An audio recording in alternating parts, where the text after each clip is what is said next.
Glad you're up. Man, we have a lot to talk about.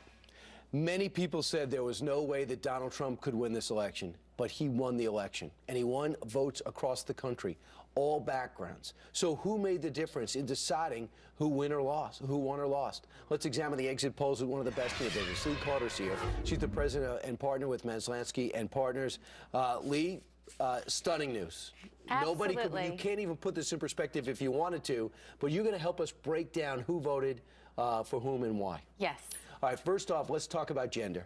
All right, so you can see that it's not surprising that Trump got the male vote, 53 to 41%. What is surprising is the female vote. People expected this to break for Hillary Clinton way more than it did. Here you can see it's 54-42. Still a win for her, but not by the margins anybody expected. Everybody said she's got it in the bag. I've read the polls. I said the same thing. I've been corrected on Twitter. I'm sorry to all of you women voters out there who I said you're not going to go out there and vote for Trump, because at the end of the day, they did. I thought it was so interesting to hear that if a pollster called a female, for the most part, if it was a female who made the call to say who are you going to vote for, most likely the female would say, I'm not voting for Donald Trump. But if a male had called, they would be more honest and say, yeah, I'm going to vote for Trump. Something about it not admitting it. Now let's talk about independents. Not a surprise, the Republican wins independents by 6. Yeah, so you can see there Trump got 48% of the independents. And this is something we've been seeing throughout the whole cycle. We've talked about it over and over again when we looked at the dials, how people responded. Independents went for Trump. We might have seen at certain points that they were going to go higher than they did, but they certainly turned up, and they turned out in big numbers, and that's one of the reasons I think Trump did so well. Tony Perkins and Jerry Falwell Jr. had a lot to do with the stat we're about to show you.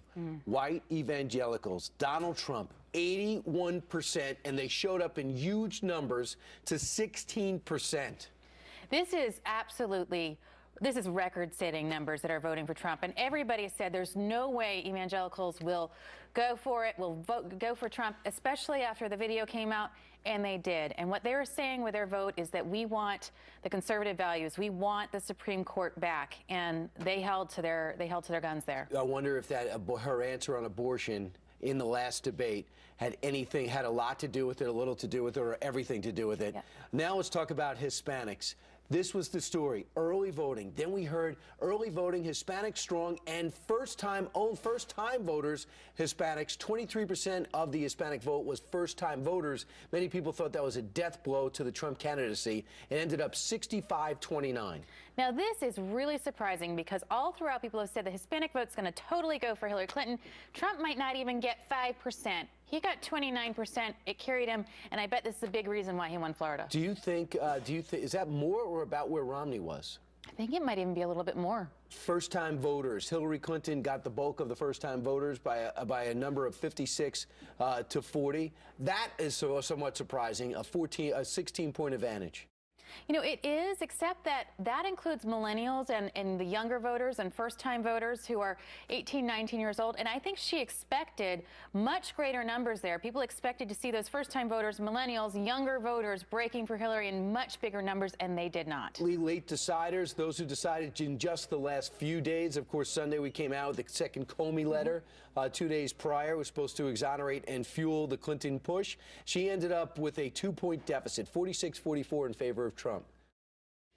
You know, and every point there counts. Like, it is a small deficit, and you can say it's within the margin of error, we can say whatever it is, but 2 points in this race is a big deal, and he needed to make it up everywhere he could. We talked about how narrow the path was that he needed to go. He needed to get every one of these things, and he won on all of these accounts. And the other thing is she lost on many of these measures. She lost by a lot, and now look at unfavorable. We heard how unpopular these two candidates are, even though the Republican got more votes in the primaries than anybody else.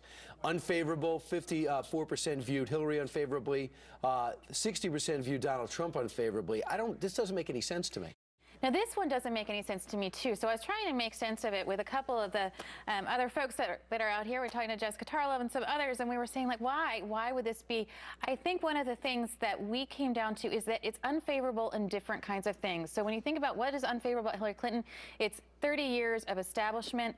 It's 30 years of maybe people might view it as failures. It's also people saying, I don't believe that she's on my side. I'm not sure I trust her. And so there's a lot of things in there. For him, it might be, I don't like him because he might be bombastic. He might say things too much, but it's a different, it's a different level. And I'm going to dig more into these numbers for sure over the next couple of days. But and you know what's the undercurrent?